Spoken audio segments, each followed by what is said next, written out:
अभिवादन स्वीकार कीजिए ब्रजेश मिश्रा का और आप देखना शुरू कर चुके हैं द डिबेट। बहनों भाइयों, देखते देखते एक और बड़ा किसान आंदोलन दिल्ली के दरवाजे पर दस्तक दे रहा है।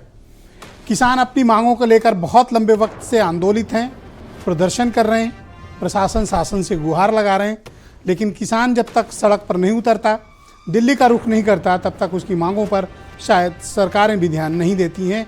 अब किसान आंदोलन दिल्ली दरबार के बाहर खड़ा है और 6 दिन के अंदर प्रशासन शासन को निर्णय करना है।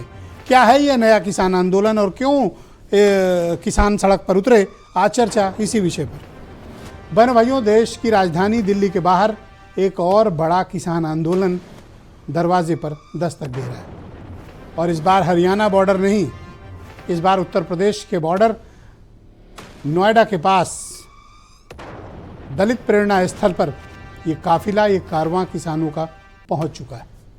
आज अगर पुलिस और किसानों के बीच 6 दिन की सहमति नहीं बनी होती तो आज हालात नोएडा के बड़े विस्फोटक हो गए थे। बहनों भाइयों, शायद प्रशासन को भी इस बात का अंदाज़ा नहीं रहा होगा या लखनऊ में बैठे आला हाकिमों को कि नोएडा के हालात कैसे हैं और किसान किस तरह से आंदोलित और नाराज़ हैं। आज जब हजारों की तादाद में किसानों ने ग्रेटर नोएडा से दिल्ली का रुख किया तो उनकी मौजूदगी, उनका एग्रेशन देखकर प्रशासन और पुलिस के हाथ पांव फूल गए। 6000 से ज्यादा एनसीआर की पुलिस फोर्स इन किसानों को रोकने की कोशिश करती रही और बहनों भाइयों, ग्रेटर नोएडा के पास और महामाया फ्लाईओवर के पास 2 बैरिकेड्स को तोड़कर हजारों किसान दिल्ली की तरफ रुख कर रहे थे। लेकिन फाइनली उनको प्रशासन ने इस बात के लिए तैयार कर लिया कि 1 सप्ताह का समय दें, शासन और अथॉरिटी के बीच बातचीत से इस मामले को सुलझाया जाएगा। बहनों भाइयों, ये कोई आंदोलन एमएसपी को लेकर नहीं है, ये कोई फसलों को लेकर आंदोलन नहीं है। ये नोएडा से उठा आंदोलन, ये एक विचित्र किस्म का आंदोलन है। नोएडा के आसपास और या नोएडा जिसको हम गौतम बुद्ध नगर से के नाम से जानते हैं, बहनों भाइयों, यहाँ की अधिकांश ज़मीनें 3 अथॉरिटी ने अधिग्रहित कर रखी है। एक नोएडा, दूसरी ग्रेटर नोएडा अथॉरिटी और अब तीसरी एक बड़ी विकराल अथॉरिटी बनी है, उसका नाम है यमुना एक्सप्रेसवे अथॉरिटी, जिसमें जेवर एयरपोर्ट वगैरह का इलाका है। बहनों भाइयों, नोएडा ग्रेटर नोएडा पीछे छूट गए हैं। जो कांड और कारनामे यमुना अथॉरिटी के जारी हैं, किसानों की बड़ी पैमाने पर जमीनें ले ली गई हैं और ये आंदोलन आज इसलिए हो रहा है कि आपको जानकर हैरानी होगी कि 2014 का जो घोषित मुआवजा और उसके बाद जो लैंड इनकी एक्विजिशन ली गई, अधिग्रहित की गई, इनको मुआवजा उसका 2014 के वाला नहीं मिला जो इस देश में लागू है। इनको क्यों नहीं मुआवजा? इनकी ज़मीनें ले रहे हो, इन्हें मुआवजा क्यों नहीं दोगे? दूसरा, तीनों अथॉरिटी में एक नियम लागू है, कहीं 5% था, कहीं 10% था कि यानी जितनी ज़मीन ली जाएगी डेवलप करके 5 या 10% एक फिक्स्ड रेट था कि आपके अगर 1 एकड़ लेंगे तो उसका 10% या 5% किसान को डेवलप करके प्लॉट देंगे और जो उस वक्त का लागू है वो मुआवजा देंगे। ना आप इनको उचित मुआवजा दे रहे हो, ना बढ़ी हुई दर का दे रहे हो। जब देख रहे हैं कि महंगाई 6-7% प्रति साल बढ़ रही है, इनको उसका भी फ़ायदा नहीं मिलता और इनके जो 5 या 10% का आपका लोकेशन है डेवलप्ड प्लॉट के, वो आप इन्हें देते नहीं हैं। तो आखिर इन किसानों की जब ज़मीनें जा रही हैं, इनके पास कुछ और काम नहीं है, ज़्यादा रोजगार धंधे नहीं हैं स्थानीय लोगों के पास, तो और क्या करेंगे वो? उनके पास इस ज़मीन को छोड़कर और क्या है? क्यों नहीं सरकारें आगे आती हैं, इंडस्ट्रियल डेवलपमेंट डिपार्टमेंट या यूपी की सरकार आगे आए और इनसे बातचीत करके इनके मामलों को सुलझाए? लेकिन बहनों भाइयों, ऐसा प्रतीत होता है कि नोएडा, ग्रेटर नोएडा और यमुना अथॉरिटी के में बैठे अधिकारी, उनके कान या तो होते नहीं हैं और उन्हें कुछ दिखाई नहीं देता सिवाय खुद के, और इस तरह के आंदोलन लगातार खड़े होते हैं लेकिन इनकी अनदेखी होती है। अगर Yamuna expressway authority, greater Noida authority ने इस मामले को वक्त रहते सुलझा लिया होता तो आज ये जो एम्बैरेसमेंट हुआ है ये शायद नहीं होता। किसानों के साथ जो नाइंसाफ़ी हुई है ये नहीं होती, इन्हें इनका हक मिलता। इनका क्या कसूर है भाई? इनकी ज़मीन लियो, इन्हें पैसे दो। अगर ये प्राइवेट को बेचते तो अभी इनको अच्छे खासे पैसे मिलते। आपने इनकी ज़मीनें ले ली, वहाँ ये खेती भी नहीं कर सकते, काम धंधा इनके पास है नहीं, रोजगार है नहीं, तो ये करेंगे क्या? बहनों भाइयों, आंदोलन लोग मजबूरी में करते हैं। वो होंगे कुछ लोग जो जिनका पेशा होगा या शौक होगा, लेकिन मैं अधिकांश लोगों को जानता हूँ, 99% लोग जो इस तरह के आंदोलनों में शिरकत करते हैं वो छोटे मझोले किसान हैं। जो बड़े लोग हैं वो कोई आंदोलन नहीं करते, उनका पेट भरा हुआ है, जेब भरी हुई है, बड़ी बड़ी कोठियाँ हैं और छल्ले वाली गाड़ियाँ हैं, उन्हें कोई फ़र्क नहीं पड़ता है। लेकिन फ़र्क उन्हें पड़ता है जिनकी आजीविका का साधन ही वो ज़मीन थी, किसी की 2 बीघे, किसी की 4 बीघे। आपने एयरपोर्ट के नाम पे ले ली, आपने स्पोर्ट सिटी के नाम पे ले ली, आप यमुना अथॉरिटी के प्लॉट जो इस वक्त बिक रहे हैं, अगर आप उसका एडवर्टीजमेंट केवल पढ़ लें, एक एक प्लाट, छोटे छोटे प्लाट अथॉरिटी करोड़ों में बेच रही है। और आपको पता है किसानों से कैसे लिया? कौड़ियों के भाव, पैसे में, रुपए भी छोड़िए, और उसको बेचते हैं आप करोड़ों में। लेकिन उसको देते समय आपको रोना आता है। क्यों? क्योंकि गरीब किसान की ज़मीन आपने ली है। तो ये भेदभाव क्यों? ज़मीन उनकी है भाई, उन्हें उसका प्रॉपर हक मिलना चाहिए। आपने अधिग्रहित तो कर लिया, लेकिन हिस्सा नहीं देना चाहते। इसी बात की नाराज़गी थी, वरना कोई कारण नहीं था कि आज ग्रेटर नोएडा से दिल्ली का पूरा ट्रैफिक ठप पड़ गया, पूरी व्यवस्था पैरालिसिस हो गई। लोग नोएडा, ग्रेटर नोएडा से दिल्ली नहीं जा पा रहे थे। आने का सिर्फ एक साधन था गाजियाबाद की तरफ से, बाकी सारे रास्ते आज बंद थे। तो ऐसी स्थिति जहां लाखों लोग आज सफ़र किए, परेशान हुए, और इस तरह के हालात उत्पन्न क्यों हो रहे, और ये किसान वहां तक चलकर क्यों पहुंचे? इनकी समस्याओं को वक्त रहते अथॉरिटी ने निस्तारित क्यों नहीं किया? शासन के वो कौन अधिकारी हैं जिनके खिलाफ कार्रवाई होनी चाहिए? इंडस्ट्रियल मिनिस्टर क्या कर रहे हैं? उनकी क्या जिम्मेदारी नहीं है कि जाके बात करें? तो किसानों से बात भी नहीं करोगे, ज़बरदस्ती रोकोगे भी, उनकी ज़मीनें भी ले लोगे, पैसे भी नहीं दोगे, तो आंदोलन छोड़ उनके पास रास्ता क्या है? बहुत से लोग आलोचना भी करते हैं कि साहब ये तो चुनाव आ रहा है, फिर इकट्ठे हो रहे हैं, ये खालिस्तानी है, ये फला है, ये ठिकाने हैं। अरे भाई, उनकी मजबूरी भी तो समझो। किसको समय पड़ा है कि इस सर्दी में जाके खुले में कोई पड़ा रहेगा? कोई तो कारण होगा। उन कारणों को समझना चाहिए। कोई पराये नहीं है, हमारे अपने किसान हैं, हमारे अपने भाई हैं, हमारे अपने अन्नदाता हैं। मैं सरकार से गुजारिश करता हूं कि इनसे बात करें और इनके इश्यूज़ को सेटल करें। आप कुछ स्टेटमेंट सुने। जो इनको भुगतान कर दिया उसका 64% भुगतान और करो किसानों को, सरकार नहीं कर रही। जिन किसान की जमीन चली गई उसको 10% जमीन देने की बात की थी। ये जमीन चली गई तो नौकरी उनको चाहिए। बातचीत करवाओ तो सरकार तो बात करती नहीं। सरकार ने संज्ञान लिया है, उस पर कमेटी बनी है, कमेटी उस पर जांच कर रही है, और उसकी जांच रिपोर्ट आने के बाद सरकार उस पर निर्णय लेगी। किसानों का अहित नहीं होगा, और उनके जो हितों के मुद्दे हैं उनका समाधान सरकार शीघ्र खोज रही है। किसान परेशानी में है, हमें ये पता नहीं हम जो फसल बो रहे हैं कल इसका क्या भाव हमें मिलेगा। इनसे उम्मीद गलत है करनी। किसान को संवेदनहीन सरकार है, किसान से इनका कोई लेना देना नहीं है, पर उन्हें केवल आश्वासन मिलेगा, नौजवान को आश्वासन मिलेगा, कोई रोजगार नहीं मिलेगा, कुछ नहीं होगा। यदि आप उस आंदोलन में जो लोग आते हैं उनके आप चेहरे देखें तो खेती किसानी करने वाले किसान उसमें आपको बिल्कुल नहीं मिलेंगे। तो जिस तरह से प्रधानमंत्री मोदी जी ने किसानों के हित के लिए काम किया है वो अपने आप में अनुपम है, अद्भुत है। तो बहनों भाइयों, आज की इस परिचर्चा को आगे बढ़ाएंगे। आनंद दुबे बीजेपी के प्रवक्ता हैं, केपी मलिक बहुत ही जाने माने पत्रकार हैं, रोहित अग्रवाल राष्ट्रीय लोकदल से हैं, राजकुमार भाटी समाजवादी पार्टी के प्रवक्ता हैं, वीरेंद्र सिंह जी हमारे स्टेट हेड, और हमने एक खास मेहमान को आज आमंत्रित किया है जिनके नाम से आंदोलन जाने जाते हैं, राकेश टिकैत। तो मैं राकेश जी से पहले बात कर लूं, फिर इस परिचर्चा को आगे बढ़ाऊंगा। टिकैत जी, शुक्रिया और धन्यवाद हमारे साथ जुड़ने के लिए। ये फिर से आंदोलन शुरू करा दिया आपने?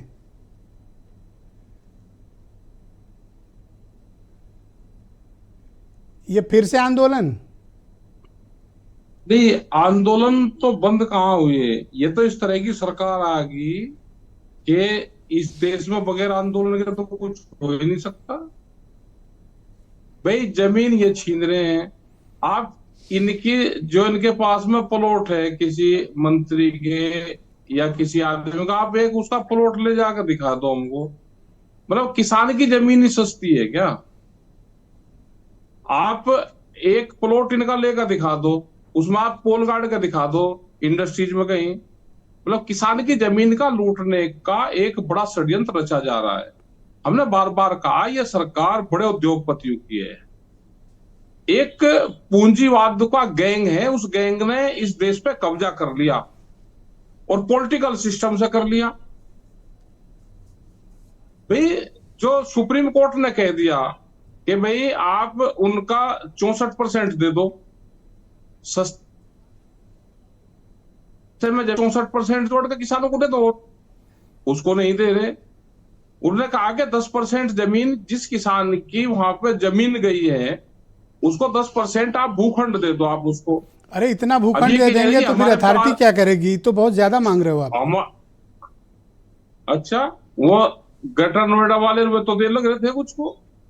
भाई अगर महंगी जमीन होगी तो किसानों को भी तो उसका हिस्सा मिल जाना चाहिए, या यही बेच कर खाएंगे उसको सब। अरे तो सड़क बनानी इसकी है, अगर सीवर जांच हो बनाना जाए है, तो बिजली इसमें बनानी अधिकारी है, फंसेंगे। स्कूल कॉलेज खोलने हैं, सब जमीन आपको दे देंगे तो सरकार क्या करेगी? ये अच्छा, एक एक बात तो बताओ, ऑथोरिटी या कोई वहां डेवलपमेंट हो रहा, पुल बन रहा, हाईवे, सड़कें, कोई भी चीज बन रही है तो उसमें गिट्टी, मोरम, सड़क, लोहा, स्टील, इंजीनियर, लेबर सब चीज लगती है, वो सब बाजार भाव से आवेगी। मतलब किसान की जमीन ही सस्ती चाहिए इनको? ये कौन सा फार्मूला है देश में कि किसान की जमीन सस्ती चाहिए और सब बाजार भाव पे चाहिए? भाई मामला तो नौकरी नोएडा बाजार और भाव लखनऊ तो- का, आप दिल्ली बार बार क्यों गिरवाते हो? भाई दिल्ली तो नजदीक है ना, दिल्ली में क्या दिक्कत है? भाई दिल्ली भी नहीं की और लखनऊ भी नहीं की, और लखनऊ में आंदोलन चल रहे हैं, लखनऊ में भी 13 गांव के और वो 16 गांव की जमीन अधिग्रहण का मामला है, तो लखनऊ का लखनऊ में भी देखेंगे। ये तो आप दबाव बनाने की भाई- कोशिश कर रहे हो। अच्छा, बिना दबाव के कोई ये वो नहीं। देखो हम करते हैं गन्ने की खेती, और गन्ने के आप गलूर कर दो तो वो रस देगा ही नहीं, और उसे आप पेड़ दो पूरा का पूरा रस देगा। तो सरकार तो भाई पिलाई मांगती है, जितनी इसकी पिलाई कर दोगे या दे देगी, नहीं तो ये छोड़ेगी नहीं, इसके गलूर कर दो या देगी नहीं कुछ। इस सड़क पे उतर के गरूर करने का इरादा है आपका? तो नहीं, भाई सड़क- बातचीत अच्छा, का भी कैसे समाधान करा हो आंदोलन? सकता है। मैं देखता हूँ सरकार आप तो बातचीत बात करते नहीं हो, आप तो अच्छा, हमारी बस बात- हजारों किसान आ जाते हैं सड़क पे। भाई बातचीत तो आप करो। ऐसा नहीं, हम बात नहीं करते भाई। भारत सरकार से तो हमारी बात 2021 में 22 जनवरी को हुई, 3 साल हो जाएंगे। उत्तर प्रदेश सरकार बता दो, यहाँ के मुख्यमंत्री कब किसानों से मिले हमको बता दो, आपको आपके याद हो तो आप बता दो। अरे इतने इनका काबिल एक काबिल टारगेट है अफसर कि पोस्ट हैं, 6-6 किसान- बार एक्सटेंशन मिल चुका है। वहाँ के जो सीईओ पोस्ट हैं, तो बहुत काबिलियत होगी, तभी तो 6 बार सेवा विस्तार मिला है। तो निश्चित उन्होंने प्रयास किया होगा, शायद आप लोग टर्न अप ना हुए हों। नहीं नहीं, ऐसा नहीं है। ये तो देखो अधिकारी तो लग रहे हैं, तो बहकाने का काम करते हैं। अधिकारी का काम है कि बहका दो, आंदोलन को तोड़ दो और उसको हटा दो, फिर दोबारा आंदोलन जोड़ने में बहुत टाइम लगता है। अब तो जुड़ा हुआ है खाड़ा, और इन्होंने बहुत से किसान संगठनों को तोड़ने का काम करा। लेकिन अब की बार नोएडा के जितने भी किसान संगठन थे, उन्होंने संयुक्त मोर्चे में विश्वास जताया और सब वो इकट्ठा हो गए। तो इनकी जो चाल चली हुई थी ना अधिकारी की वहां के, वो ये सब फेल हो गए उसमें। तो अब इरादा क्या है आप लोगों का? इरादा हम क्या कहीं जा रहे हैं वहां से? अभी अरे तो ऐसे एक सड़क मोर्चे घेर पर लोगे आप? काबू हुई है ना, है जी? ऐसे ही सड़क घेर के लोक व्यवस्था प्रभावित करोगे? ना ना, हम नहीं प्रभावित करते लोग व्यवस्था, तो हम प्रभावित करते ही नहीं, हम भी तो जनता ही है। भाई ये बता दो ना कहाँ बैठे हैं? अभी उन्होंने जहां बताया वहां पर किसान बैठ गया। अरे भाई घर पे बैठिए। घर पर तो इनके बैठेंगे ना, जब घर से निकल के आगे इनकी अथॉरिटी में बैठेंगे, इनके घर बैठेंगे, दिल्ली की तरफ कुछ चलेंगे। तो अथॉरिटी काम करे कि आपका आंदोलन सुने? क्यों नहीं काम करेगी? करो काम, हम क्या मना कर रहे हैं उन्हें? बातचीत भी करो और काम भी करो। देखो काम इनको करना पड़ेगा। इनको जो सुप्रीम कोर्ट के हुए हैं, ऑर्डर दिया है सुप्रीम कोर्ट ने, उस पर काम करना पड़ेगा। वे कौन अधिकारी थे जिन्होंने ये निरस्त कर दिया पूरा पूरा कि हम देने के नहीं, बर्डन 1 लाख करोड़ रुपए का बर्डन। अरे तो महंगा बेचेंगे भाई, तभी तो अथॉरिटी मजबूत होगी ना। आपको पैसे दे देंगे तो कैसे ऐसे? बिकवावेंगे इनको महंगा बिकवावेंगे जमीन, इनको 10-10 लाख रुपया मीटर की जगह बिकवावेंगे इनको। ये हो गया किसान इकट्ठा और उसकी समझ में आ गया कि जमीन कैसे अरे तो बैठे रहिए, ले बैठे रहिए इस तरह, तो फिर करते रहिए धरना। भाई क्या करे किसान, धरना प्रदर्शन तो कर सकता है भाई। धरना प्रदर्शन हुआ तो आपके चैनल पे पूरे चैनल ने आज दिखाया, जो चैनल कभी दिखाते ही नहीं थे तो कम से कम दिखा तो रहे। तो बदनामी तो सरकार की हो रही है दिन की। चलो आपकी ये शिकायत तो दूर हुई नोएडा वालों से। नहीं नहीं, नोएडा वालों ने आज दिखाया है काफी।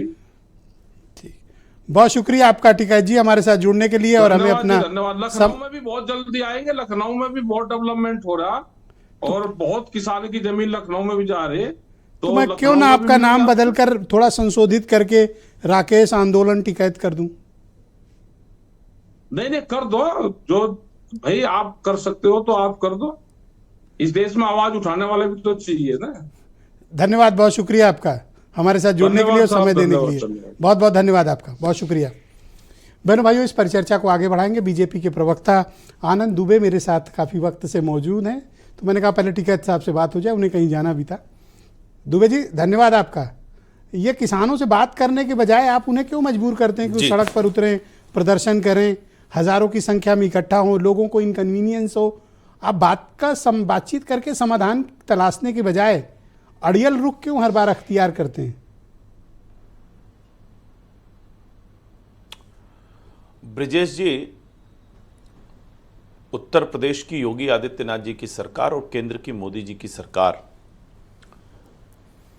की जितनी भी योजनाएं हैं वो किसानों को केंद्र में रखकर बनाई जाती हैं। इसके अलावा हमारी सरकार ने किसानों के लिए जो कार्य किया है, अभूतपूर्व कार्य किया, और किसी सरकार ने हमसे पहले नहीं किया है। अब आपने जो बात कही कि क्यों सरकार हमेशा समाधान ही खोजती है, लेकिन बहुत से ऐसे लोग हैं जो चाहते नहीं हैं कि समाधान का रास्ता निकले। अभी आप जिन सज्जन का इंटरव्यू ले रहे थे, उनकी प्रतिबद्धता, उनका झुकाव, उनका रुझान तो पूरा देश जानता है। लेकिन एक चीज़ बहुत स्पष्ट कर दूं कि किसानों के पीछे किसी भी तरह की जो मानसिकता है या किसी भी तरह की साजिश जो है वो काम नहीं आएगी। सरकार किसानों के साथ खड़ी रहेगी। किसानों की जो भी उचित मांगे हैं, एक सलाह दूं आपको दुबे जी, उनके साथ खड़े रहेंगे। जी, आप राकेश टिकैत की साजिश को बेनकाब कर दीजिए, खत्म कर दीजिए। किसान जो मांग रहे हैं, आधे घंटे में उनकी बात मांगिए, अभी राकेश टिकैत की सारी साजिश खत्म हो जाएगी, जो आप कहना चाह रहे हैं। नहीं ब्रिजेश जी, निश्चित रूप से हमारी सरकार किसानों के साथ खड़ी है और किसानों की बात सुनेगी, और किसानों की जो भी उचित मांग है उनको साथ लेकर सरकार आगे बढ़ेगी। देखिए ब्रिजेश जी, जो लोग किसानों के नाम पर बड़ी बड़ी बातें करते हैं, मैं सारी पार्टियों की बात कर रहा हूँ, वो लोग एमएसपी पर फसल नहीं खरीद पाते थे उत्तर प्रदेश में, गन्ना किसानों का भुगतान नहीं कर पाते थे।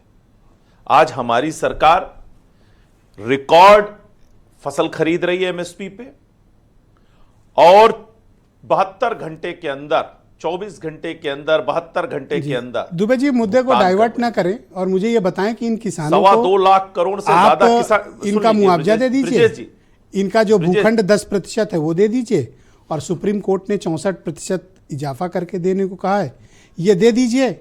इनका मामला है ही नहीं एमएसपी वाला, आप शायद किसी और विषय को एड्रेस कर रहे हैं। इनका मसला अधिग्रहण से संबंधित है, जमीन का है। नहीं ब्रिजेश जी, मैं समग्रता में बात कर रहा हूं कि किसानों के हित में हमारी सरकार ने कोई कमी नहीं की है और आगे भी कोई कमी नहीं करेगी जी। जो भी किसानों की उचित मांग है, सरकार उसको साथ लेके आगे बढ़ेगी। Thank you. माननीय न्यायालय ने कोई फैसला दिया है तो उस पर भी सरकार विचार मैं राजकुमार भाटी जी को इस कार्यक्रम में आमंत्रित करता हूं। लेकिन एक बात बहुत स्पष्ट कर दूं, मैं सेकंड राउंड में दूंगा, आप अपनी बाकी विचार रख दीजिए।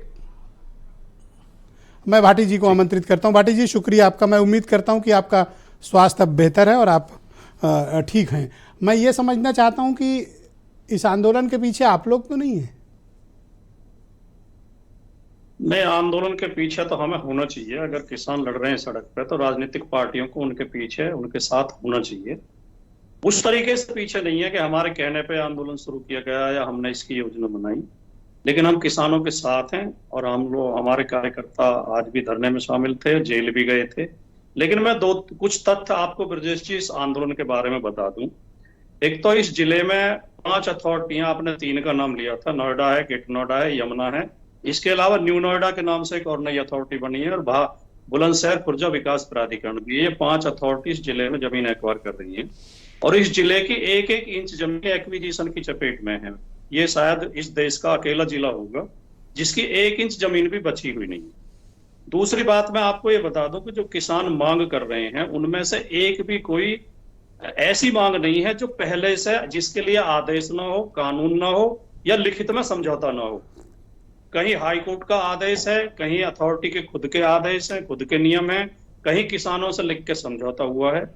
तीसरा तथ्य मैं आपको बता दूं कि 2007 से 2012 तक बीएसपी की सरकार थी, तब किसानों को मुआवजा 7,10,000 रुपए था, 1 बीघा का 710 रुपए, और नोएडा में था लगभग 900 कुछ था। उसके बाद समाजवादी पार्टी की सरकार आई, समाजवादी पार्टी ने किया नोएडा में 50 लाख रुपए बीघा का, और ग्रेटर नोएडा में 35 लाख। 7.5 साल से बीजेपी की सरकार है, 1 रुपया बढ़ाया नहीं। दूसरी बात मैं आपको बताऊं, एक नियम बना था 1997 में कि किसानों की जो जमीन एक्वायर होती है उसका 10% किसानों को दिया जाएगा। दोनों अथॉरिटी ने ये कहा कि जो हमारी डेवलपमेंट में खर्च हो जाती है 4% जमीन, वो काट के हम 6% देंगे। बाद में हाई कोर्ट ने यह आदेश किया और किसानों का आंदोलन भी हुआ था बीएसपी के शासन में, जिसमें गोली चली थी और 6 किसान शहीद हो गए थे। ये नियम लिखित में समझौता हुआ और हाई कोर्ट ने आदेश दिया कि जो बकाया 4% जमीन है वो भी किसानों को दी जाएगी और 64% मुआवजा बढ़ा के दिया जाएगा। तो ये 3-4 बातें अभी बातें जिन्हें भाटी भारतीय जी जनता कहाँ पार्टी फंस के गई शासन कि में- किसानों को सड़क पर उतरना पड़ा? क्या अथॉरिटी ने, मैं एडमिनिस्ट्रेशन उसी ने, बिंदु पे आ रहा हूँ, गवर्नमेंट ने बात मैं नहीं की? उसी बिंदु पे आ रहा हूँ ब्रजेश जी। बीएसपी के शासन में भी और एसपी के शासन में भी किसानों के फैसले किए गए, किसानों की समस्या हल की गई, उन्हें 4% जमीन भी दी गई, उनका मुआवजा भी बढ़ा हुआ दिया गया। बीजेपी के शासन में एक भी किसान को 1 इंच जमीन नहीं दी गई है, 1 रुपया नहीं दिया गया। लगातार किसान आंदोलन कर रहे हैं, दर्जनों बार जेल जा चुके हैं, दर्जनों मुकदमे कायम हैं, कई बार वार्ता हो चुकी है, लिखित में अथॉरिटी कह चुकी है कि हम ये मांगे पूरी करेंगे, लेकिन पूरी नहीं कर रहे हैं। नहीं, कभी उसमें भी शासकों की भाटी जी हड़ताल एक देते बात हैं। मुझे पता चली, उसमें भी सिलेक्टिव है। जैसे मान लीजिए कि आपने किसी किसान का चिन्हित किया हुआ प्लाट खरीद लिया, तो वो प्लाट अथॉरिटी में लग जाता है, वो उसका सेटलमेंट हो जाता है। किसान वाला नहीं हो रहा, किसान का अपना नहीं हो रहा है। आप खरीद लोगे तो हो आपके जाएगा। पास जानकारी बिल्कुल, आपके पास जानकारी बिल्कुल सही है, लेकिन इसमें एक अमिटमेंट कर लें कि जो दलालों के माध्यम से फाइल जाती है वो फाइल आगे बढ़ जाती अब है। वो तो आप कैसे और भी जो इंटरप्रेट जेन्युइन करें। किसान की फाइल है, हाँ, मतलब प्रभावशाली इसमें लोग खरीद कमीशन- लेते हैं तो वो लग जाता है प्लाट। जिसमें कमीशन तय हो ब्रजेश जी, जिसमें कमीशन अधिकारी तक पहुंच जाए, जो दलाल के माध्यम से जाएगी, जिसमें पैसा दे दिया जाएगा, वो फाइल आगे बढ़ेगी। जेन्युइन किसान की कोई फाइल आगे नहीं बढ़ाई तो जाती। ये किसान अराजकता और- फैला रहे हैं। नहीं, किसान तो बहुत शांतिपूर्वक, बहुत अनुशासित तरीके से, कायदे से अपनी बात रख रहे हैं और मात्र वो मांगे रख रहे हैं जिनके लिए पहले से नियम कानून है। 2013 का लैंड एक्विजिशन एक्ट कहता है कि जो सर्किल रेट है, सर्किल रेट का 4 गुना मुआवजा दिया जाएगा गांव में, लेकिन नहीं दे रहे हैं। और बड़ा खेल ये किया है कि गांवों को शहर घोषित कर दिया है, ग्राम पंचायत के चुनाव कराने बंद कर दिए हैं, कह रहे हैं अब ये शहर हो गए हैं, गांव में रास्ते हैं नहीं, नालियां टूटी पड़ी हैं, तो ये पानी आंदोलन भरा हुआ बढ़ाने है। का इरादा है कि कुछ बातचीत से सेटलमेंट का रास्ता है? आंदोलन तो ये अब तक, जब तक ये मांगे पूरी नहीं होंगी, आंदोलन तो किसान वो हम नहीं बढ़ाएंगे, हमारा इसमें कोई रोल नहीं है बढ़ाने या घटाने में या योजना में। लेकिन क्यों, मैं केवल समाजवादी पार्टी का प्रवक्ता नहीं हूं, मैं इसी जिले का किसान भी हूं, मैं ग्रेटर नोएडा का इसीलिए किसान आज भी आपको हूं, बुलाया है। मैं पीड़ित भी हूं। ये मांगे तो, ये तो जब तक मांगे पूरी नहीं होंगी, आपका आंदोलन प्लाट तो लग तब गया तक नहीं लग चलेगा। गया? नहीं, मेरी अभी प्लॉट तक की स्थिति नहीं आई है, मेरी जमीन अभी हम लोग, एक्विजिशन से बाहर मैं है। आनंद दुबे से कहूँ मेरा भाई, इनका खुद ध्यान का- रखा जाए जरूर से। बहुत शुक्रिया ना, भाटी जी, मेरा हमारे खुद साथ का कृपया अभी बने मैटर रहिएगा। इसलिए नहीं है। जी, मैं रोहित अग्रवाल को मेरी इनवाइट अभी करता जमीन हूँ। एक्विजिशन जी। बाहर है, लेकिन नोटिफिकेशन में है। धन्यवाद। मैं रोहित अग्रवाल को इनवाइट करता हूँ, राष्ट्रीय लोकदल के प्रवक्ता हैं। बहुत शुक्रिया अग्रवाल जी। किसान दिल्ली तक कुछ बोल नहीं रहे हैं आप लोग। इनकी मांगे मानी जाए न मानी जाए, या ये अराजक हैं, साजिश कर रहे हैं किसान? नहीं ब्रिजेश जी, क्या मतलब है किसान दिल्ली तक? अरे दरवाजे तक तो पहुंच ही गए, तो क्या दिक्कत है? तो जाने क्यों नहीं दे रहे हो?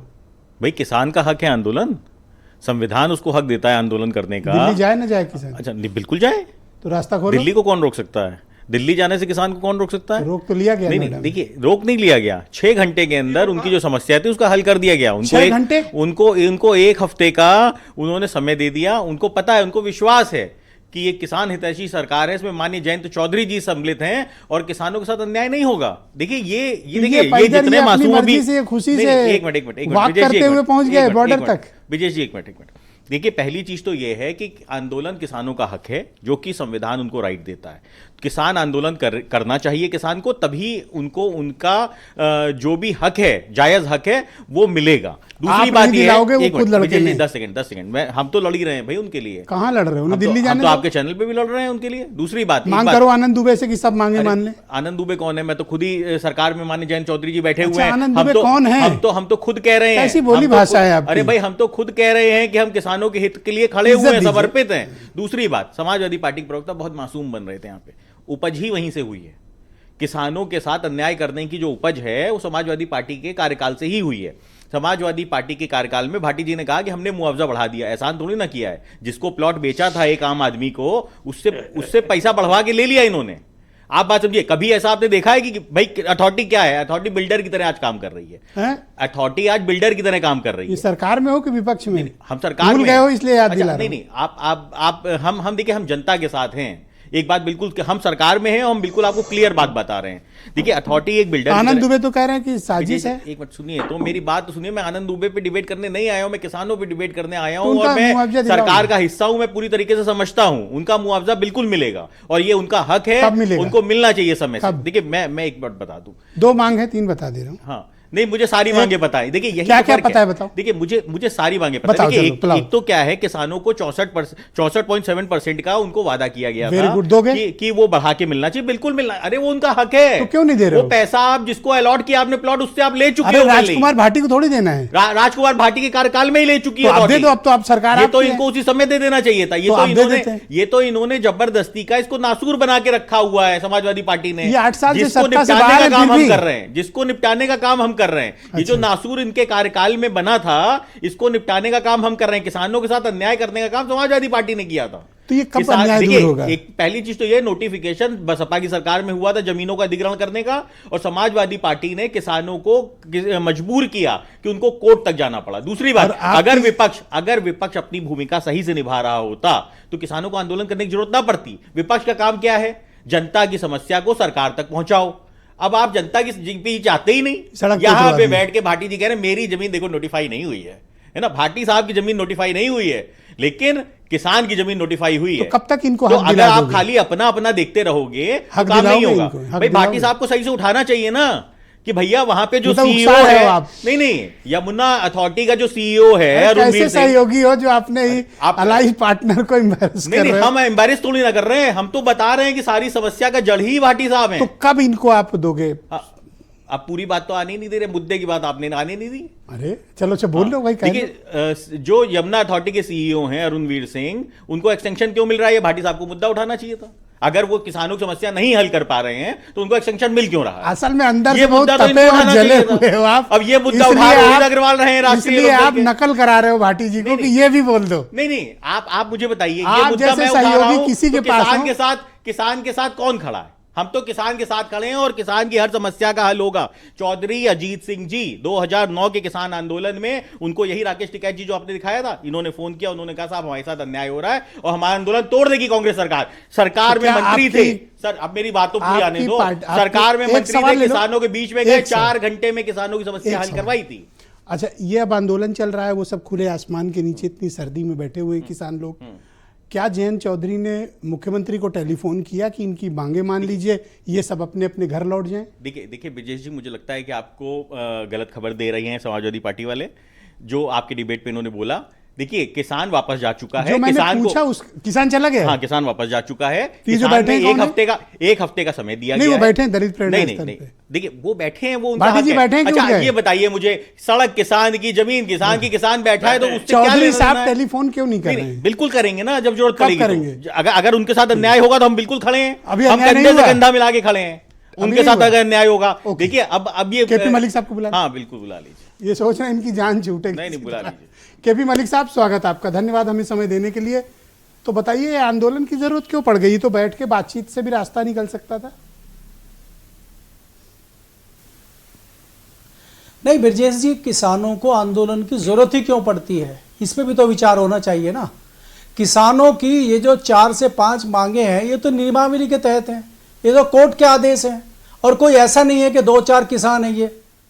तो आप ये सोचिए कि इससे जो है सरकार की नीयत का पता लगता है कि सरकार जो है, जैसा कि अभी कहा भी एक प्रवक्ता ने, कि जो सरकारी एजेंसियां हैं, जो अथॉरिटियां हैं, वो एक बिल्डर की तरह, वो एक बिचौलिए की तरह काम कर रही हैं और किसानों को ठगने का काम कर रही हैं। बहुत अच्छे इशू को भी आपने भी माना, राजकुमार भाटी ने भी कहा कि यहाँ पे दलालों और भू माफियाओं की वाहवाही हो रही है। जिसको चाह रहे हैं, जिसका प्लॉट भू माफिया ले रहा है, दलाल ले रहे हैं, वो तुरंत हो जा रहा है और किसान का नहीं हो पा रहा है। कोई एक किसान नहीं है ये कोई किसानों के साथ, जब कोर्ट का आदेश है, सुप्रीम कोर्ट का आदेश है, अथॉरिटी ने अपनी नियमावली बना दी है, तो उसके तहत भी आप नहीं दे रहे, ये हास्यास्पद बात है। और दूसरी बात यह है ब्रजेश जी, जो इनके वोटों से जीत के आए हैं, जो आज सत्ता में हैं, वो जनप्रतिनिधि कहाँ हैं? वो इनके बीच में क्यों नहीं आ रहे हैं? चाहे क्षेत्रीय विधायक हों, चाहे सांसद हों, चाहे दूसरे लोग हों, वो क्यों नहीं किसान के साथ आ रहे हैं? और कोई किसान आज पहली बार आंदोलन नहीं कर रहा है, ये महीनों से किसान वहां पे आंदोलन कर रहे हैं नोएडा अथॉरिटी में, उससे पहले अलग अलग अथॉरिटी में कर चुके हैं। आज ये मजबूर होकर दिल्ली आने को मजबूर हुए हैं और इनको दिल्ली बॉर्डर पर रोक लिया गया। और ये दिल्ली अगर चले भी जाते हैं तो दिल्ली जाके क्या करेंगे? आपने देखा था कि पहले किसान भाई मामला लखनऊ और नोएडा का है, दिल्ली क्यों जा रहे हो? हो? कुछ नहीं है किसान, दिल्ली से क्या मतलब है? नहीं तो लखनऊ, देखिए दिल्ली पार्लियामेंट है, दिल्ली सबका अधिकार है जाने का। पार्लियामेंट में अगर इनके जनप्रतिनिधि आवाज नहीं उठा रहे हैं तो किसान अपनी आवाज खुद उठाने की कोशिश करता है। मेरा कहने अच्छा, का कोई मतलब ये भी नहीं यही कहा है कि जो चलो काम दिल्ली जा रहे हैं जयंत जनप्रतिनिधि चौधरी को से करना मिलने, चाहिए। अगर उनका भी नाम लेते तो मैं चलो जायज मानता। स्वागत है, किसानों का स्वागत है। कहाँ? नहीं देखिए ब्रजेश जी, ऐसा है किसी एक व्यक्ति का नाम लेना, खाली बैरियर- चौधरी की यहाँ बात नहीं। तो बैरिकेड हटा लो फिर। नहीं आधी रात उनको अगर मिलना है प्रतिनिधिमंडल, आपका नाम केपी मलिक नहीं है ना? नहीं, केपी मलिक को प्रतिनिधिमंडल बता दे, अगर माननीय जयंत चौधरी जी से आधी रात मिलना है तो किसानों का स्वागत है। तो चौधरी साहब खुद चल के किसानों के बीच नहीं जा सकते? बिल्कुल जाएंगे, बिल्कुल जाएंगे। मलिक साहब बोलिए सर। बिल्कुल जाएंगे। अगर किसानों मलिक का साहब अन्याय होगा 10 तो सेकंड किसानों आप के साथ करो, बैठेंगे। आप बीच में डिस्टर्ब ना करें। देखिए ब्रजेश जी, मेरा कहना यह है, ब्रजेश जी मेरा कहना यह है कि जनप्रतिनिधियों को बीच में आके सरकार के बीच में और किसानों के बीच में मध्यस्थता करनी चाहिए और इस मामले को तत्काल थैंक यू सर, बहुत शुक्रिया। वीरेन जी भी आ गए हैं डिबेट में। मैं दूसरे चरण में आपके बाकी विचारों को सम्मिलित करूंगा। मैं एक सेकंड इसमें ब्रजेश जी, मैं लास्ट में ये कहना चाहूंगा कि भारतीय जनता पार्टी के 3 लोगों की स्पीच आपने सुनवाई है, शुरू में आपने बनाया और मैंने पार्लियामेंट में दिनेश शर्मा जी की बात सुनी, वो तथाकथित बता रहे हैं किसानों को। जो आपने पीछे अपने शुरू के उद्बोधन में दिखाया था, वो भाजपा के कह रहे हैं इनके चेहरे किसानों जैसे नहीं है। दुबे जी कह रहे हैं ये किसान वो नहीं है। तो आप किसानों पे उंगलियां उठा रहे हैं, आप किसान प्रतिनिधि राकेश टिकैत पे उंगलियां उठा रहे हैं। उसको बंद करके इन किसानों की समस्या सॉल्व करिए। जो किसान आपके सामने बैठे हैं, अच्छा, सब बीजेपी ही करे, आरएलडी वाला कुछ ना करे? आप नकारने का काम कर रहे हैं। नहीं, हैंडपंप कुछ नहीं करेगा, सब बीजेपी करे। देखिए आरएलडी तो आज सरकार का हिस्सा है, आरएलडी आज सरकार का हिस्सा है, वो बीजेपी का हिस्सा है, सरकार का हिस्सा है, वो भी साथ में ही है जी। थैंक यू, शुक्रिया वीरेन जी। क्यों ऐसी स्थिति आई और अथॉरिटीज़ बातचीत का माध्यम से किसानों की समस्या सुलझाने में नाकाम क्यों हैं? और नौकरशाही ने पूरे नोएडा को जिस तरह से अपनी गिरफ्त में ले रखा है, वहाँ के किसानों का दर्द आज सड़क पर दिखा मुझे। देखिए, जब सरकार व्यापार करने लगती है तो फिर वो वेलफेयर, जो कल्याण की सोच है, जो भावना है, उसमें वो पीछे छूट जाती है। 5,000 का माल खरीद के 1 लाख रुपए में बेचो, ये कौन सी सरकार और कौन सी जो है किसानों की भलाई की बात है? इस बात को समझना होगा कि जो जमीन सरकार किसानों से खरीदती है उसको कितने रुपए महंगे दाम पर बेचती है, सिर्फ इसलिए कि उसने अधिग्रहण कर लिया। तो भाई जिसके पास जमीनें सब कुछ है, उसके बाद फिर वो मुआवजा लेने के बाद सड़क पर आ जाएगा, उसके बाल बच्चों का भविष्य कुछ नहीं रहेगा, तो वो स्वाभाविक है कि वो डिमांड वर्तमान समय के हिसाब से बढ़ाएंगे। और ये लड़ाई इसी चीज की है। आज जो बात आई है, ये बात सही है जो अभी भाटी जी ने कहा कि ये बुलंदशहर तक और नोएडा और गाजियाबाद तक सीमित नहीं, ये अलीगढ़ और पूरे पश्चिमी उत्तर प्रदेश के 20 जिलों में लगभग ये बात है। और ये एक आंदोलन कई दिनों से चलता रहा, बार बार चलता रहा। कहा भी गया सरकार से कि यूपी में बात करेंगे, 1 तारीख तक अगर बात नहीं करोगे तो फिर हम दिल्ली कूच कर जाएंगे। ये सब बातें लगातार हो रही हैं। और अब देखिए, समस्या इस बात की है कि 2020 में 3 बिल आए थे किसी कानून के, 2 साल बाद उनको वापस लिया, 2 साल वो आंदोलन चला किसानों का। तो वो आंदोलन और सरकार कहती कि अन्नदाता है। अगर अन्नदाता पीड़ित है, परेशान है, भूमिहीन हो रहा है, तो फिर उस अन्नदाता को खाली शब्दों से कितने दिन तक महिमा मंडन करोगे? शब्द के साथ साथ आज के ज़माने में अर्थ का बड़ा महत्व है। हम आप तो खाली शब्दों का अर्थ जानते हैं, लेकिन दुनिया अर्थ का बहुत सारे रूप जानती है।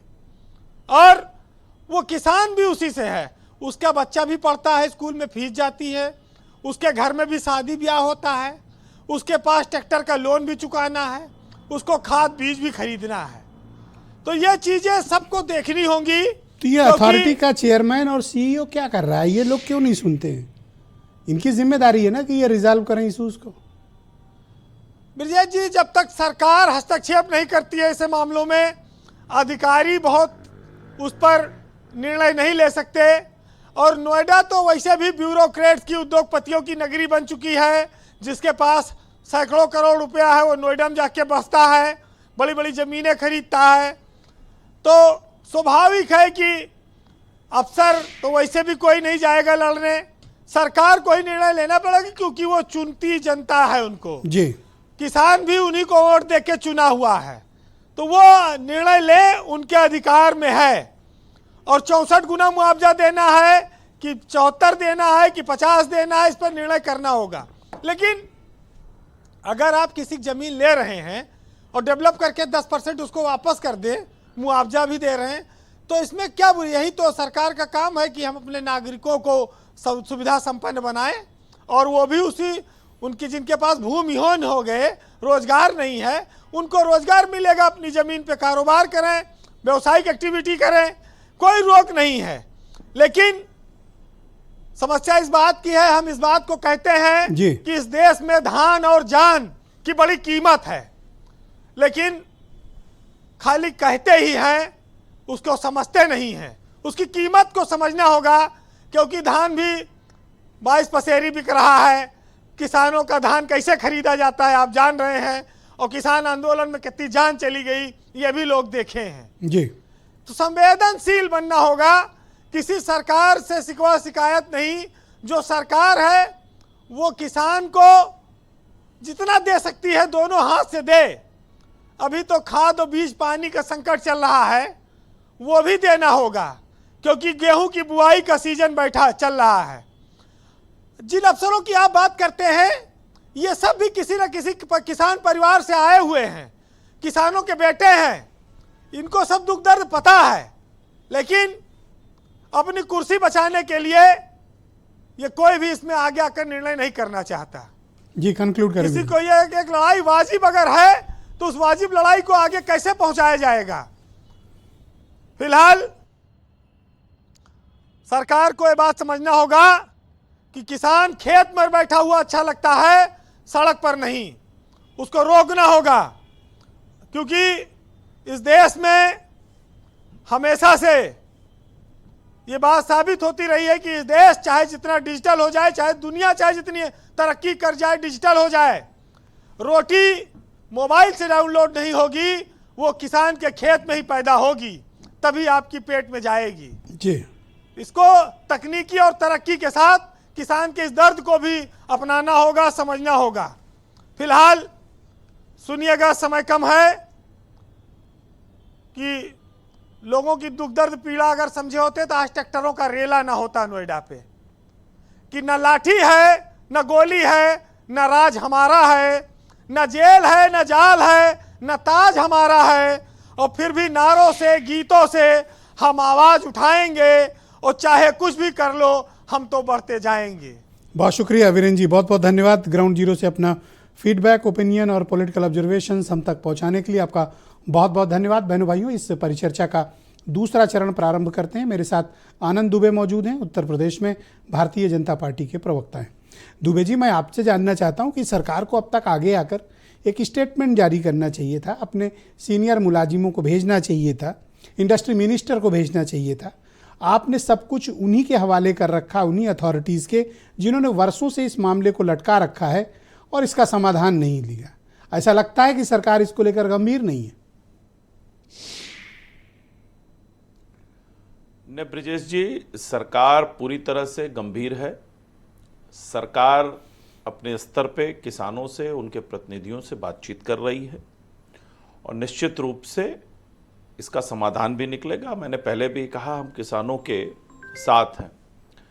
एक चीज़ ब्रिजेश जी बहुत स्पष्ट कर दूं कि 2011 में इलाहाबाद हाई कोर्ट में जो समझौता हुआ किसानों, और हाई कोर्ट ने आदेश दिया, 12 में अखिलेश यादव जी की सरकार आई और 104वीं जो बोर्ड की बैठक हुई उसमें हवाला देते हुए प्राधिकरण ने चिट्ठी लिखी सरकार को कि हाई कोर्ट और सुप्रीम कोर्ट नहीं जाने वाले किसानों को 10% और अधिकतम 2500 रुपये वर्ग मीटर की सीमा में विकसित भूखंड आवंटन किया जाए या नहीं।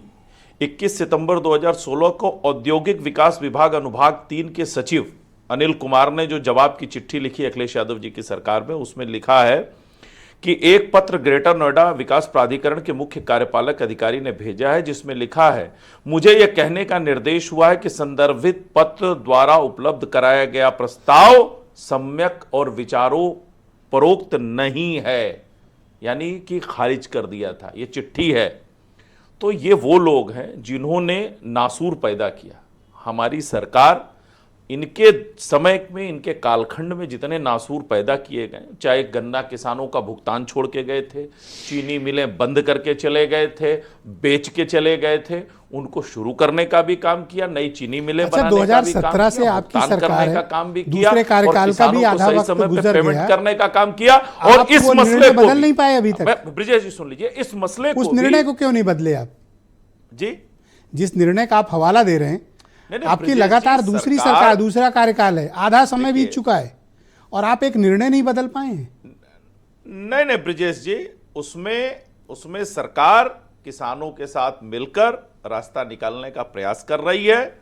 और जिस तरह का 8 साल से आप प्रयास कर रहे हो पिछली सरकारों में, और आप पिछली सरकार की आलोचना कर रहे हो, लेकिन 8 साल से खुद सत्ता में बैठे हो और आप एक आदेश नहीं बदल पा रहे हो। नहीं ब्रिजेश जी, आप देखिए, मैं तो उनको बेनकाब कर रहा हूं। जो लोग आज बड़ी बड़ी बातें कर रहे हैं, उनको बेनकाब कर रहा हूं। आज वो जहां पे खड़े हैं, आप भी वहीं पे खड़े हो ना। एंड ऑफ द डे किसानों को तो न्याय नहीं मिला। नहीं ब्रिजेश जी, आपको 3 सीटें विधानसभा में जिता के दी, बातचीत कर रहे हैं, मेंबर ऑफ पार्लियामेंट आपको जिता के दिया सीट, और किसानों को भरोसा है कि सिर्फ योगी आदित्यनाथ जी की सरकार, भारतीय जनता पार्टी, मुझे आप बताइए, इसका समाधान कर सकती है। दादरी हो, नोएडा की सीट हो, जेवर की सीट हो, सब आपको गौतम बुद्ध नगर के लोगों ने जिता के दी है। मेंबर ऑफ पार्लियामेंट लोकसभा का चुनाव जिता कर दिया है। आप उनका एक आदेश निकाल के उनको उनका हक नहीं दे सकते?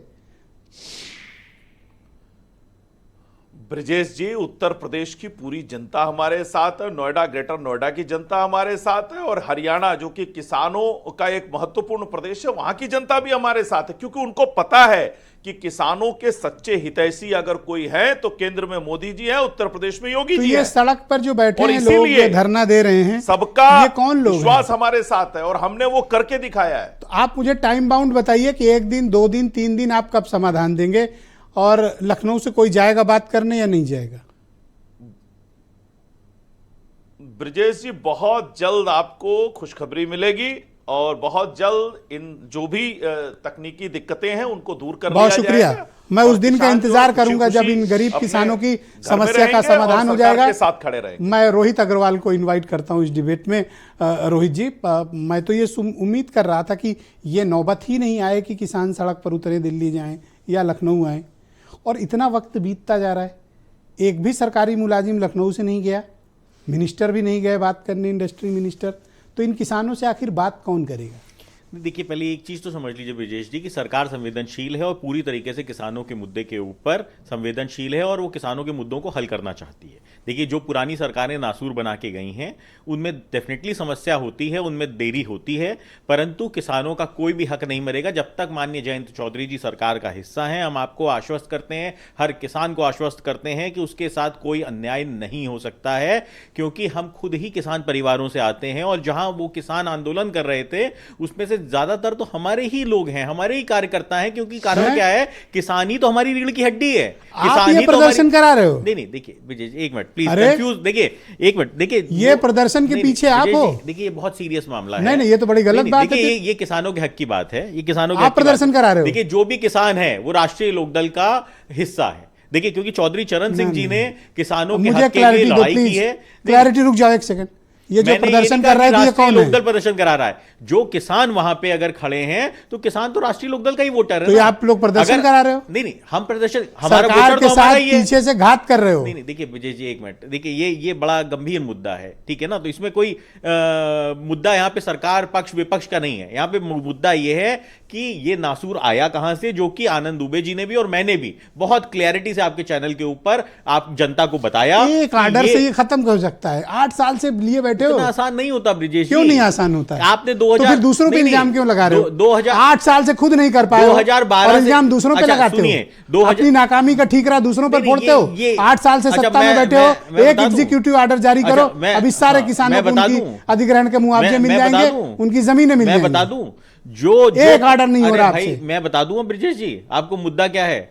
जो पैसा 2012 में ही किसानों को मिल जाना चाहिए था, 13 में मिल जाना चाहिए था, वो पैसा अभी तक रोक के रखा सरकार ने। दे दो और ना, उसका कारण क्या है? नहीं, कहां से दे दें भाई? पैसा तो लेके ये लोग खा गए, समाजवादी पार्टी वाले, जिनको इन्होंने अलॉटमेंट किया। नहीं, जिनको इन्होंने अलॉटमेंट किया, आपकी नियत पता चल नहीं, जिनको इन्होंने अलॉटमेंट किया उसका पैसा तो ये खा गए। अब ये चाहते हैं कि जो करंट सरकार है वो अलग से एडिशनल बजट डाल के किसानों को, आप कह रहे थे कि अथॉरिटी बिल्डर हो गई है, आप पैसे नहीं दिला रहे हो। नहीं, एक बात आपको पता है, बीरेन जी मुझे परसों बता रहे थे कि नोएडा से ज्यादा महंगी जमीनें यमुना अथॉरिटी बेच रही है। नहीं, एक और समस्या है इसके अंदर विजय जी। देखिए, लखनऊ डेवलपमेंट अथॉरिटी है, ये यहाँ पे ऑक्शन कर रही है रेजिडेंशियल प्लॉटों का, और वहां पे लॉटरी हो रही है। क्यों हो रही है भाई? नहीं, आप क्यों कर रहे हो? जब वहां पे अगर 4 गुना वहां पे रेट है ऑलरेडी, तो आप वहां पे ऑक्शन क्यों नहीं करवाते ईमानदारी से? अच्छा मुद्दा उठा। आप ऑक्शन क्यों नहीं कराते ईमानदारी से? आप डेली लॉटरी निकाल देते हो, डेली लॉटरी निकाल देते हो। कौन सी ऐसी चीज है जो आप छुपाना चाहते हो वहां पे? आप उसका ऑक्शन करवाओ, वो पैसा अथॉरिटी को आएगा। अथॉरिटी के घर का पैसा तो है नहीं, वो पैसा आप किसानों को भुगतान करने का काम करिए। आपके पास व्यवस्था है। और अगर अधिकारी गुमराह कर रहे हैं सरकार को, तो हम बात करेंगे सरकार से, हम सरकार को संज्ञान में लेके आएंगे। जब लखनऊ डेवलपमेंट अथॉरिटी अगर यहां पे प्लॉट का ऑक्शन कर सकती है रेजिडेंशियल प्लॉट का, तो नोएडा अथॉरिटी क्यों नहीं कर सकती है रेजिडेंशियल प्लॉट का ऑक्शन? वो वहां पे लॉटरी क्यों करती है आधे अधूरे रेट के ऊपर? तो ये साफ दिखाता है कि पूरी तरीके से ये कहीं ना कहीं अधिकारी गुमराह करने का काम कर रहे हैं, परंतु ये करने नहीं दिया जाएगा। ओके, आनंद दुबे, आप कुछ कहना चाहते हो? तो आपके सहयोगी आपके ऊपर इल्जाम लगा रहे हैं कि आप तो गलत तरीके से प्लाटों का धंधा करवा रही है सरकार। आप ऑक्शन नहीं, आप लॉटरी में कर रहे हो, और भेदभाव तो खुला है। सरकार नहीं कर रही। प्लीज वेट, अब बीच में ना बोलना है। बोलिए दुबे जी, आप ही पे इल्जाम है। नहीं, देखिए रोहित जी के पास अगर रोहित जी के पास कोई स्पेसिफिक जानकारी है, रोहित जी अपनी जानकारी के हिसाब पर कोई बात कह रहे हैं, तो उस पर मैं कोई टिप्पणी नहीं करूंगा।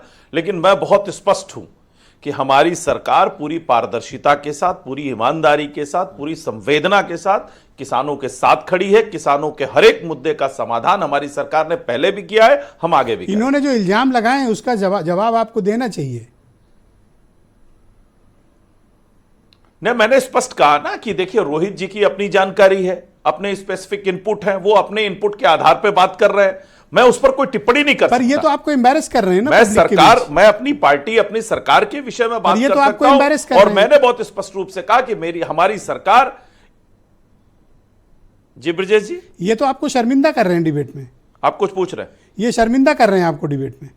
नहीं, कहीं शर्मिंदा नहीं कर रहे हैं, बिल्कुल कहीं शर्मिंदा नहीं कर रहे हैं, किसान हमारे साथ के हक खड़े बीच हैं। में ना बोलो। अरे सरकार को दुबे जी हमारे तो साथ बोलने दो खड़े ना। हैं। नहीं, ब्रिजेश जी, आप मुझे बताइए। एक सेकंड रुकोगे? एक मिनट, मैं आपको आपके सहयोगी बोल रहे हैं। हाँ, नहीं, मैं और बोलने क्लैरिटी दोगे? दे दूं, और क्लैरिटी नहीं, दे दूं। बोलने दोगे आपने कि नहीं? जो आपने उनसे सवाल पूछा उस पर क्लैरिटी अच्छा मैं सुन, दे देता हूं अब ना। दूंगा समय जब ना दूं। पहली चीज तो ये जब कि ना अगर दूं मैं समय किसान तब कहना। नहीं, मैं अगर किसान के हक में आवाज उठाऊं ठीक तो मैं है, आप सरकार उनको को नहीं कैसे बोलने दे रहे हो, शर्मिंदा कर गलत रहा हूं? कोई बात सरकार नहीं। संवेदनशील है। ये और आज मैं- उल्टा हो रहा है कि मुझे RLD वाले बिल्कुल बीजेपी क्लियर- का मुंह पकड़ नहीं, रहे नहीं, हैं। मुझे बिल्कुल क्लियर पता है ओके। कि माननीय मुख्यमंत्री जी के All संज्ञान में right। जैसे ही मुद्दा आएगा ये KP मुद्दा मलिक सॉल्व साहब, होगा पूरी तरीके क्या से। आप देखिए समाजवादी रोहित पार्टी के प्रवक्ता चौधरी- डिबेट छोड़ के भाग गए। उनका स्वास्थ्य ठीक नहीं, अचानक उनको कुछ ऑलरेडी वो हार्ट पेशेंट है, उन्हें कुछ अनईजी महसूस हो रहा था इसलिए गए। अब मैं इस पे कुछ आपको कहना नहीं चाहता health क्योंकि से मैं व्यक्तिगत related- तौर पे जानता हूं कि भाटी साहब का स्वास्थ्य नहीं ठीक ठीक है, तो आप इसलिए मैं सबर नहीं करें। कहना चाहता, इतनी मानवता लेकिन रखिए। परंतु हाँ नहीं, ओके, बिल्कुल केपी मुझे मलिक पता है साहब, कि उनका स्वास्थ्य नहीं ठीक है। अगर उनके ये स्वास्थ्य- जो मैं रोहित स्वास्थ्य अग्रवाल लाभ की ने उनकी- आरोप लगाए हैं, आप तो 100% सहमत होंगे आज इनसे। आज आप रोहित से अलग नहीं होना चाहेंगे। नहीं, देखिए ब्रजेश जी अगर आरोप लगाए हैं और आरोप के तथ्य इनके पास हैं तो इनको सरकार को देना चाहिए और समाजवादी पार्टी के लोगों को तत्काल गिरफ्तार करना चाहिए अगर इनके पास तथ्य हैं।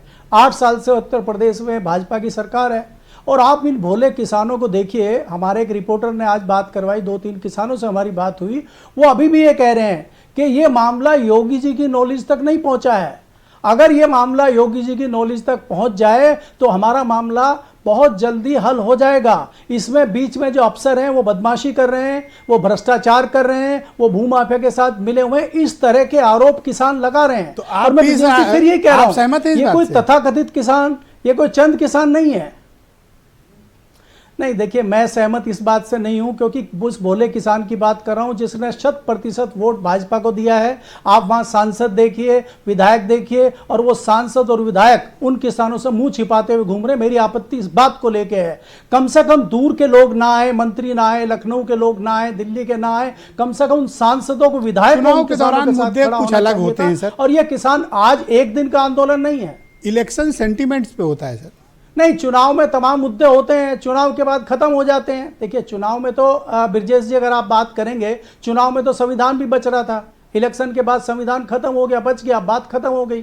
थैंक यू तो सर। ये जो सड़कों पर उतरने वाले मामले हैं, किसानों का या दूसरे लोगों का मामला है, उसको सब सियासी दल भूल धन्यवाद, जाते हैं। आप सबका मैं बहुत खाली यहाँ शुक्रिया। सत्ताधारी सियासी दल की बात नहीं कर रहा हूँ, बहुत दूसरे बहुत दलों की धन्यवाद। बात भी मैं कर रहा हूँ। जी, मैं आप सबका बहुत आभार प्रकट करता हूं कि इस कार्यक्रम में आप सबने अपना महत्वपूर्ण वक्त निकाला। मैं राकेश टिकैत जी और राजकुमार भाटी जी का भी आभारी हूं, उन्होंने भी समय दिया और हमसे बातचीत की। बहन भाइयों, आपका भी शुक्रिया, धन्यवाद, नमस्कार।